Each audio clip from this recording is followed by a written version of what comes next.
Well, more visitors coming in and more visitors coming up for Alabama football.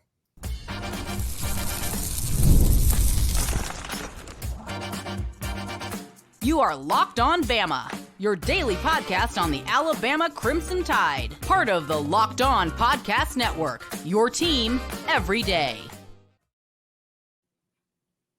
Hey, everybody. Welcome back into Locked On Bama. Luke Robinson, that's me. Jimmy Stein, that's him. This episode is brought to you by Monopoly Go, and thank you for making us your first listen every single day. You guys are the best. And somebody said they like the old jingle better. I'm digging the new jingle. I mean, it's more of a party vibe. I'm digging it. I like the new just because it's new. But yeah, I did love whistling along to the old. The old one was good. The old one was good. I never got tired of it. But the new one is like, whoa! I feel like we've moved into like a new house. I mean, it's like Tupac or Biggie, either way you want to go. All right. So, Jimmy, we've got some visitors coming in this weekend for Alabama. Not a lot, but there are a lot of visitors on the horizon for Alabama. Like the end of May is going to be a big deal. But talk about who we got coming in this weekend. Yeah, Dawson Merritt is the official visitor this weekend, and I cannot be more excited about this. He's one of my favorites in the class. He's a national top 100 player, which makes him a very elite prospect. I've always, defined it that way. Any prospect that's ranked by any of the four major services among the top 100 prospects in the whole country, that's super elite. To equate it to the NFL draft, that's the first 3 rounds, of the NFL draft. It's a pretty big deal. So anyway, Dawson Merritt, linebacker from Overland Park, Kansas, I think is where he's from, specifically in Kansas. We're recruiting several guys from Kansas. We must have a coach there that just knows the scene. But Dawson Merritt, again, he's an elite guy. He's an outside linebacker. I know people are like, wait, another linebacker? How many can you sign? But no, he's actually the first of this group, should he commit to Alabama, that would be an outside guy. He's a wolf in the current scheme. 6'3", 205, probably going to end up being a 6'3", 225 or 230-pound player by the time he gets a couple years into college. Very versatile, gets to the quarterback, but also great in coverage. Remember, this is a linebacker position, so you're going to have to drop into coverage. He excels in that area. I like him, and then I'll throw in just a unique fact to him that should get everybody excited about what kind of kid he is off the field. His dad is the defensive back coach for the Kansas City Chiefs, and his dad has coached in the NFL for, I think, 15 years for various teams. So this kid has grown up around not only football, but pro football. And just his dad being a part of that Kansas City Chiefs organization. You may like the Chiefs or hate the Chiefs or love the Chiefs, but I think we all recognize the Chiefs as being sort of the supreme pro organization right now. I mean, just a bunch of professionals that know exactly what they're doing over there. And yeah, I'm real excited. He's the first official visitor of the 2025 class, and have a pretty good chance. Got to beat Oklahoma, Missouri, and Nebraska to land Dawson. Now, Dijon Lee will be in. You talked about Dawson Merritt yesterday, and I love him. I'm glad you reiterated all this for those who missed it. Dijon Lee should be in this weekend too, right? From California? Mustard. I call him. I'm sure I'm the first person to come up with that, right? Yeah. I mean, I think you're going to need to be a little more creative. That was too obvious. It's too on the nose. Yeah. I agree, but I can't help it. If you called him Grey Poupon or something. Wouldn't that be like a rival of Dijon? I think Grey Poupon is a type of Dijon mustard. So he's like a specific type of Dijon. Yeah. I'm not up on my mustards. So if it's not honey mustard, I don't want it. So I'm a fan there. Okay, Dijon is the number 1 prospect in the state of California, and that's as far as being a number 1 prospect in the state, California is a pretty good one. I mean, you could be the number 1 prospect, for instance, in New Hampshire, or the number 1 prospect in South Dakota, or the number 1 prospect in Wyoming. That doesn't really mean a lot. But to be the number 1 prospect in California, that's unbelievable. I mean, in terms, and he is, by the way, he's a big Alabama guy. I mean, I think that it's realistic. I mean, with some kids in California, I think you can lump them into 2 categories. Hey, I want Alabama on my list because it makes me sound cool, or I'm seriously considering playing football on the other side of the country and going to Alabama. And I think Dijon's in that group. I think he's serious about Alabama. I would not call Alabama some favorite or a lock or anything like that. But Dijon, who's one of the most elite defensive back prospects in the country, seriously considering Alabama, number one prospect in California. Yeah, that's always a big deal, by the way. Number one prospect in California. That's like that's on up there. Yeah, that's like best hockey player in Canada. Yeah, best hockey player in Groin Gretzky's house. And then there's a 26 4-star coming in, Caden Dixon Wyatt, and he's from a place that Alabama's had some success in matter day. I don't know. I don't know. I'm not. I say modern day, but what do I assume it's Spanish for something day. What's DEI would be day, right? Or yeah, does that mean God? I don't know. No, does it? I don't know. I bet. I'm gonna Google this later. People are listening to this going, y'all are borderline. They're like, okay. Yeah, they used an intro to their show that called them idiots, and they have lived down to it. That used to be the intro. That is so true. Okay. So yeah, but this is a 4-star wide receiver coming in. Again, I'll take anybody from that high school. I'll be honest with you. Oh yeah. And well coached. I mean, the thing about taking the kids from the elite schools is, I mean, I say this all the time, it drives people crazy, but it's so true. And I'm sure y'all have now seen how true it is with the kids from the big schools. They're rarely busts. I mean, sometimes they're not as great as you hope, but they rarely stink.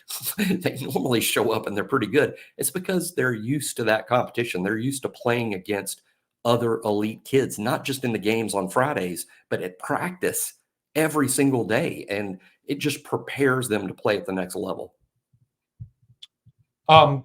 Exactly. And that's why I think it's always great, even though, one thing that I'll throw out there, and this is not me trying to be controversial, offensive, anything like that. It's interesting that Thompson is inarguably the best 7A school in the state of Alabama. Yep. I think. I mean, they're just awesome. Yep. But they it seems like some of their guys just hadn't panned out the way you want them to pan out at the next level. Right. Now, Jeremiah Alexander has a lot of potential. Tony Mitchell's still on the squad, maybe surprisingly to some. Some thought he'd get in the transfer portal. But so there's potential there. But I just hadn't seen anybody, blow up like I thought they would. Am I wrong in saying that the most successful college player from that program has been Talia Tagovailoa? Oh, I think that's not only fair. I think that's so obvious. Like I think he's the all-time leading passer in Big Ten history. Yeah, which sounds significant. It sounds significant. And why do people? Here's a rant. Here's a good one. Why do people but he's not a good pro prospect? Why does that matter? I mean, we're here to talk about college football, right? I mean, it's a college football show. Me and you are college football obsessed. All we talk about here is Alabama college football. And then when you bring up a guy like Talia, the first thing people say is, but he's not a good pro prospect. What does that mean? I mean, yeah, I agree. But I mean, it's a college show. It should really only matter to us about how great you are in college. And Talia's the all-time leading passer in Big Ten history. It's pretty good. Yeah, no, I'm totally on board. Doesn't matter to me that the Chargers say, he's not good enough. All right, now I want to tell you about Monopoly Go. Look, Monopoly Go is so much fun. You need to try it out. I'm telling you, it's a lot of fun. I love it. I've enjoyed it. I've been told I'm a competitive person. So is Jimmy. And if you think that's true, if you think you're a competitive person, I bet you are. Okay. Well, you have a competitive side. We all do. And my competitive side is a big fan of Monopoly Go. I'm sure you've heard of it. It's been downloaded over 150 million times. And since I last said that, it's probably been downloaded another million times. It's a great twist of Monopoly where you play on not one, but hundreds of Monopoly boards in crazy locations, building up amazing cities that bring you big money. But the best part is messing with my friends. I can charge them rent on my iconic properties, just like in classic Monopoly. But now I can also heist their vaults of riches for myself. So get in on the game and join your friends. Download Monopoly Go now for free on the App Store or on Google Play. It's so much fun. Monopoly Go. Go check it out. Now, I want to tell you about eBay Motors. eBay Motors. I'm telling you, this is a true story. I'm going to go off the books here for this live read. First, and tell you that I love eBay Motors. I hit a dog the other day, as I very famously talked about. It didn't kill the dog, and it barely even hurt the dog because another dog distracted me. So the dog was fine. But when I parked, I said, I better check my car out, even though it wasn't a big hit. I had a little crack in my bumper or fender or whatever's at the front of your car. And I said, okay. So I took pictures, sent it to the automaker, my dealer, and he said, yeah, that'll be, $500 parts, $500 labor. I was like, good night. Well, I said, I advertise for eBay Motors all the time. Let's go. The part was $175 from eBay Motors. I mean, I saved $325 off the bat. So go to eBay Motors and check them out. You will absolutely love it. It is so helpful, and it can save you a ton of money. This is me going off script, and I'm giving you a personal story. Keep your ride or die alive at ebaymotors.com. Eligible items only. Exclusions do apply. eBay guaranteed fit only available to U.S. customers.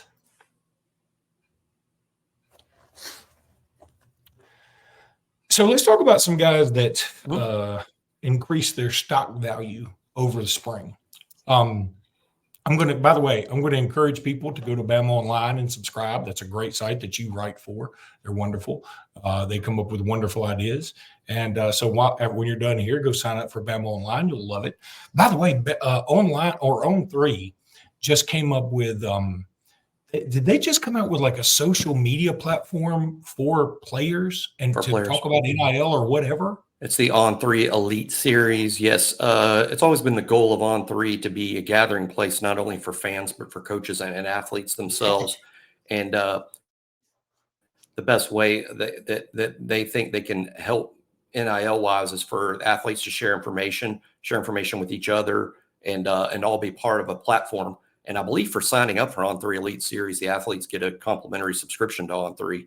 Because for years, because you can imagine it's frustrating for all these kids to do all these interviews with all these sites. And they're like, as soon as the interview's over, they're like, hey, where can I read this? And they're like, well, you got to subscribe. Yeah. you got to pay to read the interview of you. Yeah, exactly. So this helps, but they have to be a member of the On3 Elite Series. And it's really just informational sharing, but it's also an additional way for the kids to help market themselves, because that's all NIL is marketing their own personal brands. And that's what it's about. All right. So Bama Online came up with an idea about 5 guys who improved their stock during spring practice. Now, I like some of their choices, but again, I'm going to go off script here a little bit. Sure. One guy that I'm going to throw out there that they didn't include was Justin Okoronkwo. And again, if I'm butchering his name, I'm sorry. I'm probably closer than you are. So that's how I say it. That's how I say it. Somebody beat me to it this morning, though, on the board and nicknamed him Blitzkrieg, which is probably as obvious. My God. That's so good. And it's so good. Shirt. It must be. And, it's like, it's a little bit obvious to me, kind of like me calling Dijon Lee Mustard. To me, it's so obvious, but it's so great. It's so great. It's so much cooler than what you talked about with mustard. It is infinitely cooler. By the way, somebody else if his name, see what would be cooler, Jimmy, if his name was Mustard and you called him Dijon. If his name's already Dijon, that is already cooler than mustard. That's a great point. Okay, now that's solid. Let's go back to a guy. I like that mustard where they mix in horseradish with it. Have you ever had the horseradish mustard? Yeah, that's like the stuff you get, the hot and whatever hot mustard that you get at the like P.F. Chang's or whatever. Is it too much of a reach to call Dijon horseradish? Yes, stop. He's already got it doesn't even make sense. Like it'd be like hey, I'm going to nickname Elvis Singing Guy. I mean, no, Elvis is already the coolest name there is. Anyway, all right. So let's talk about Okoronkwo. Blitzkrieg. Yeah, Blitzkrieg. Oh, we're going with that 100%. We're stealing it. So Blitzkrieg is he's the kind of guy who I thought was going to look. By the way, somebody in the comments recently said, "Y'all must not know anything about German football because this is a big deal and a lot of Army-based stuff." And I'm getting a phone call. There's probably Blitzkrieg saying Pat and Penny. Stop using that. Yeah, well, he did play against. We've mentioned on the show he played against adults in Germany, and that's so. What Okoronkwo's football upbringing was different. It wasn't non-existent. It's not like, hey, here's a kid who's never played football, and when we teach him football, we need to start with, okay, you got 4 downs to make a first. You got 4 plays to make a first down. It's not like that at all. He just had a different football upbringing than what we're used to here in the States.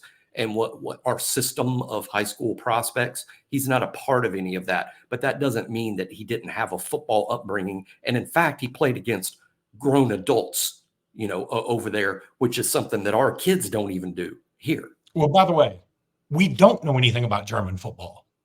We didn't know. Good point. That's what I was going to say. Guilty. I mean, yeah, you got me. But I don't think it's a reach to say, hey, a guy from Germany coming in probably is going to take longer to develop than another guy. Now, I've already said that, look, it's probably better for the coaches that he is a unmolded clay. Like he probably doesn't even know bad habits because he hadn't been taught many habits at all. I agree with that part. At the same time, there are some instinctual football things you have to know that you only get by playing American football. But, man, I was so impressed that he looked like he had a pretty firm grasp on things. Now, I don't want to make this the Justin Okoronkwo Blitzkrieg show. So another guy that I thought improved their stock, and this is I think this is obvious to everybody, is Richard Young. Jimmy, I thought he was clearly the third back going into the spring game. Clearly, like it was Jam Justice or Justice Jam, and then Richard Young. That's what I thought. If you told me today Richard Young is our starter, I'm cool with it. Yeah.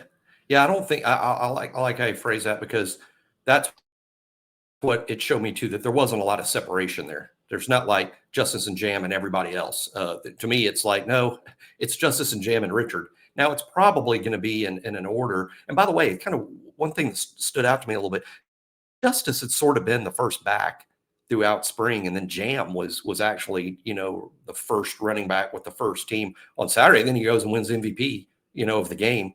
But Richard Young absolutely belongs in that conversation. And I think Alabama has a 3-headed monster, not a 2-headed monster. And I suppose we're going to see Richard Young in every game, and he'll get meaningful carries in every game. Now, one thing that's interesting about those guys, Luke, is that they're also similar.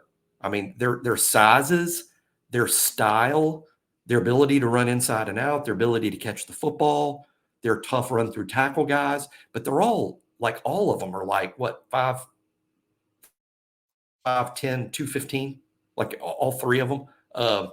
So it is interesting that there's not a lot that differentiates them, but there's also not a lot that differentiates them talent-wise. They're all, I think, pro backs, and all 3 could easily be our number 1 back. They're sort of interchangeable. If I had to choose between the 3, I'd pick Justice, but I think they're interchangeable.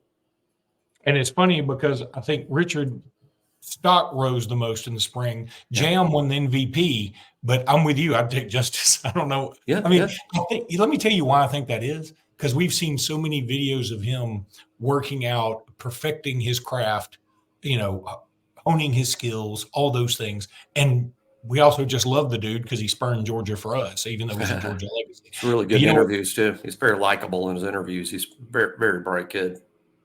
And finally, the one thing you talked about, all these guys being kind of the same size, kind of the same ability, kind of the same skill set. It sort of reminds you of 2010, Mark Ingram, Trent Richardson, and Eddie Lacy, right? Yeah. I mean, I like that comparison when people say, oh, they won't be that good. Maybe they won't. Well, maybe they won't be as good as Mark, who won the Heisman, or Trent was the 3rd pick in the draft. And Eddie Lacy was like, I think, an NFC Rookie of the Year or something. But only Mark had a spectacular NFL career. It would not surprise me at all if all 3 of these guys had better NFL careers than Trent or Eddie, in the long term. I take Eddie in a wing eating contest. I think they're all, frankly, now that we mentioned Mark Ingram's name, I think Mark Ingram is a good comp for all three of those guys. I mean, they're all similar to Mark, you know, in terms of their skill sets. And I'll tell you something else. You know, you think about 2010, you think about those guys having the same kind of skill sets. In 2010, I would make the argument the best run of any of the three that year was Eddie Lacy's run against Michigan State towards the end of the game when he was looking around like, please, God, one of y'all tackle me because he's so mad I'm running up the score. That was funny. So, all right, we're about to go to the final segment here, y'all. That's the worst segue into a live read I've ever had. About to go to the final segment, y'all. No, the worst was Homer Simpson. That was the worst. When he was about to intro in some sort of speech he was giving and knew he needed to start it with jokes. Are y'all ready to laugh? Geez. Okay, so I got to tell you about Gametime. Look, you know I love Gametime. I told you I played Monopoly Go. I've used eBay Motors and Gametime. I've used Gametime multiple times, like seriously, for NFL games, NBA games, World Series, college basketball, college football. I've used it for everything. You want to use code LOCKEDONCollege when you go to Gametime, download that app for Apple, Google, whatever. They have it for everything. You can see where your seat is going to be. They have all these price guarantees, and the prices will get lower as you get closer to game time. So look, go to Gametime, use code LOCKEDONCollege. It's all one word for $20 off. That's promo code LOCKEDONCollege at Gametime. Go download it. It's super easy. I got it on my phone. Use it all the time. I wouldn't tell you to use it if I didn't use it. So I'm telling you, I use it. Go to Gametime, use code LOCKEDONCollege for $20 off.